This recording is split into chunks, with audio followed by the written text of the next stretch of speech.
கோமாளி 5 சீசனில் அக்ஷய் கமல் செஞ்ச பொரி விலங்காய் உருண்டை எப்படி செய்கிறதுன்னு பார்க்க போகிறோம். இது ஒரு பாரம்பரியமான ஆரோக்கியமான ஒரு ஸ்நாக் ரெசிபின்னு சொல்லலாம். வாங்க எப்படி செய்கிறதுன்னு பார்க்கலாம். ஸ்டவ் ஆன் பண்ணிவிட்டு ஒரு இரும்பு பாத்திரம் ஹீட் பண்ணியிருக்கேன். இதில் வந்து நம்ம நார்மல் வீட்டில் சாதம் வடிக்கிற அரிசி, புழுங்கல் அரிசி தான் எடுத்திருக்கேன். நான் இந்த கிண்ணத்தில் தான் அரிசி அளந்திருக்கேன். மற்ற இன்க்ரீடியன்ஸுமே இதே கிண்ணத்தில் தான் அளந்தெடுக்கணும். இப்போ இந்த அரிசியை நம்ம வறுத்து எடுத்துக்கலாம். வறுத்த அரிசி மாதிரி இதை நல்லா பொரிய விட்டு இந்த அரிசியை வறுத்து எடுக்கணும். மிதமான தீயில வச்சு கொஞ்ச நேரத்துக்கு நல்லா மிக்ஸ் பண்ணி விட்டுட்டே இருந்தீங்கன்னா இந்த அரிசி நல்லா சூடேறி நல்லா பொரிய ஆரம்பிச்சிடும். நல்லா செவக்க இந்த அளவுக்கு நல்லா வறுத்து எடுத்துக்கணும். இப்போ நல்லா வறுத்து எடுத்துட்டோம். இப்போ இந்த அரிசியை ஒரு பிளேட்டுக்கு சேஞ்ச் பண்ணிடுவோம். இந்த அரிசி ஆறட்டும். நெக்ஸ்ட்டு நம்ம எடுத்த கிண்ணத்துலேயே 1/2 கப் அளவுக்கு பாசிப்பருப்பு, சிறு பருப்புன்னு சொல்லுவோம் இல்லையா, அதை இது கூட சேர்த்துட்டு இதையுமே நல்லா செவக்க வறுத்து எடுத்துக்கலாம். பாசிப்பருப்பும் நல்லா செவந்து வந்திருக்கு பாருங்கள். இப்போ இதையுமே நம்ம தட்டில் கொட்டி ஆற வச்சுக்கலாம். அரிசி கூடவே சேர்த்து இதை நல்லா ஆற விட்டுக்கோங்க. இது ரெண்டுமே ஒன்று சேர்ந்து அரைக்க போகிறோம். அடுத்து அதே கடாயில் அதே கிண்ணத்தில் 1/4 கிண்ணம் அளவுக்கு வறுத்த வேர்க்கடலையை நான் ஆட் பண்ணிக்கிறேன். உங்கள்கிட்ட பச்சையாக இருந்தால் நல்லா வறுத்து எடுத்துக்கோங்க. நான் வறுத்ததுங்கிறதுனால லேசாக சூடு ஏற்றிட்டு இதையுமே தட்டில் கொட்டி ஆற விட்டுக்கிறேன். அடுத்து அதே கிண்ணத்தில் 1/4 கிண்ணம் அளவுக்கு பொட்டுக்கடலை டக்குன்னு சூடேறிடும். அடுப்பு தீயை குறைச்சிட்டு அப்படி இல்லைன்னா ஸ்டவ் ஆஃப் பண்ணிவிட்டு கூட அந்த சூட்லேயே இதை நீங்கள் நல்லா வறுத்து எடுத்துக்கலாம். இந்த அளவுக்கு வறுத்தா போதும். இதையுமே தட்டில் கொட்டி ஆற வச்சுக்கிறேன். வேர்க்கடலை தோல் உரிச்சிட்டு நல்லா ஆற வச்சாச்சு. ரெண்டுமே நல்லா ஆறி வந்திருக்கு. இந்த 4 இன்க்ரீடியன்ஸுமே நான் சொன்ன ரேஷியோவில் கரெக்டாக சேர்த்துக்கோங்க. அப்போ தான் டேஸ்ட்டு பக்காவாக வரும். இப்போ இதை நம்ம அரைச்சி எடுத்துக்கலாம். முதல்ல பார்த்திங்கன்னா அரிசி, பாசிப்பருப்பு ஒன்றா போட்டு நல்லா ஃபைன் பவுடரை அரைச்சிக்கணும். நல்லா அரைச்சி எடுத்துட்டோம். இப்போ இதை ஒரு பிளேட்டுக்கு மாற்றிடலாம். நல்லா ஃபைன் பவுடராகவே அரைச்சிருக்கேன். குறப்பாக இருக்கக்கூடாது. பாருங்கள், இந்த அளவுக்கு இருக்கட்டும். நெக்ஸ்ட்டு இதிலேருந்து ஒரு 2 ஸ்பூன் அளவுக்கு மட்டும் தனியாக எடுத்து வச்சுருங்க. நான் எதுக்குங்கிறத சொல்கிறேன். இதை எடுத்து வச்சுட்டு நெக்ஸ்ட்டு இந்த வேர்க்கடலையும் பொட்டுக்கடலையும் இருக்குது பார்த்திங்களா, அதை வந்து நம்ம மிக்ஸி ஜாரில் போட்டு பல்ஸ் மோடில் வச்சு ஒரே பல்ஸ் விட்டு எடுத்துக்கோங்க. ஒன்று பாதியமாக அரைப்பட்டால் போதும். இந்த மாதிரி இருக்கட்டும். இதையுமே நம்ம அந்த வறுத்த அரைச்ச அரிசி பருப்பு கூட போட்டுக்கலாம். இப்போ நெக்ஸ்ட்டு 1/2 ஸ்பூனுக்கு சுக்கு தூள் எடுத்திருக்கேன்.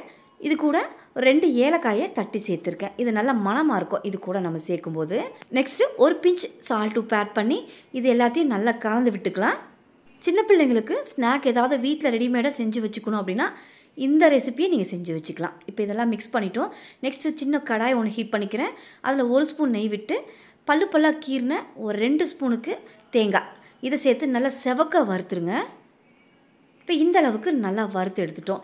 இப்போ இதையுமே இந்த நெய்யோடு சேர்த்து அரிசி பருப்பு பொடியோடு சேர்த்து நல்லா இதை மிக்ஸ் பண்ணிக்கலாம். நல்லா மணமாகவும் இருக்கும். தேங்காய் வாயில் கடிப்படும் போது நல்லா ஒரு க்ரன்ச்சியாக இருக்கும். இப்போ இது எல்லாத்தையும் சேர்த்து நல்லா மிக்ஸ் பண்ணி வச்சு ரெடி பண்ணி வச்சுக்கோங்க இந்த மாதிரி. நெக்ஸ்ட்டு அதே கடாயில் அரிசி எடுத்த கிண்ணத்தில் 1 கப்புக்கு ஃபுல்லாக ரெடிமேட் பவுடர் வெல்லம் தான் எடுத்துருக்கிறேன். நம்ம வந்து கட்டி வெல்லமாக இருந்தால் நல்லா இடிச்சிட்டு தண்ணி போட்டு நல்லா கொதித்து வடிகட்டுவோம். இதை அப்படியே டைரெக்டாக சேர்த்துக்கலாம். வடிகட்டணும்னு அவசியம் இல்லை. இப்போ அதே கிண்ணத்தில் 1/2 கிண்ணத்துக்கு தண்ணி ஆட் பண்ணிக்கோங்க.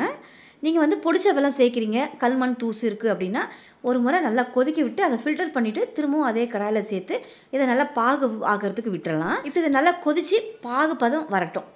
இப்போ கிட்டத்தட்ட ஒரு 7 நிமிஷம் நல்லா கொதிக்க விட்டுருக்கேன். இப்போ பாகு செக் பண்ணிக்கலாம். கிண்ணத்தில் தண்ணி எடுத்துருக்கேன்.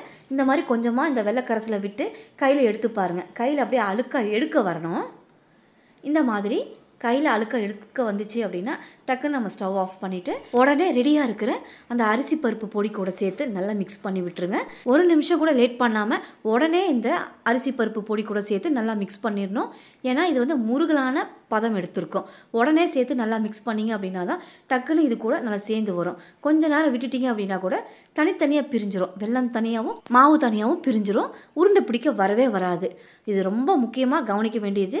பாகுப்பதம் ரெடியான உடனே இந்த பொடி கூட சேர்த்து நல்லா மிக்ஸ் பண்ணி டக்குன்னு உருண்டை பிடிச்சிடணும். நல்லா ஆறி இருக்கிற இந்த அரிசி பருப்பு பொடி கூட நம்ம இந்த சூடான வெல்லத்தை போட்டு ஒரு 2-3 நிமிஷத்துல டக்குன்னு ஆறிடும். ரொம்ப நேரம்லாம் எடுக்காது ஆறுறதுக்கு. டக்குன்னு இதை கலந்து விட்டு உடனே இதை உருண்டை பிடிக்க வேண்டியதான். இப்போ வெள்ளைப்பாகும் அரிசி மாவும் ஒன்று சேர்ந்துருச்சு. இப்போ உருண்டை பிடிச்சிக்கிறேன். எந்த சைஸ் வேணுமோ அதுக்கேற்ற மாதிரி நீங்கள் உருண்டை பிடிச்சிக்கலாம். நம்ம 2 ஸ்பூன் அளவுக்கு அரிசி பருப்பு பொடி எடுத்து வச்சோம் இல்லையா, அது எதுக்கு அப்படின்னா இந்த மாதிரி நல்லா டிப் பண்ணி விடுறதுக்கு தான். இந்த மாதிரி எந்த சைஸ் வேணுமோ அந்த அளவுக்கு நீங்கள் உருண்டை பிடிச்சி அரிசி பருப்பு பொடி கூட நல்லா மிக்ஸ் பண்ணிக்கலாம். பாரம்பரியமான ஆரோக்கியமான பொரி விலங்காய் உருண்டை ரெடி. நீங்களும் உடனே ட்ரை பண்ணுவீங்கன்னு நினைக்கிறேன். ட்ரை பண்ணி பார்த்துட்டு எப்படி இருக்குன்னு கமெண்ட் பண்ணுங்கள். இந்த வீடியோ உங்களுக்கு பிடிச்சிருந்தா என்னோட சேனலை சப்ஸ்கிரைப் பண்ணுங்கள். அப்படியே லைக் ஷேரும் பண்ணுங்கள். Thanks for watching.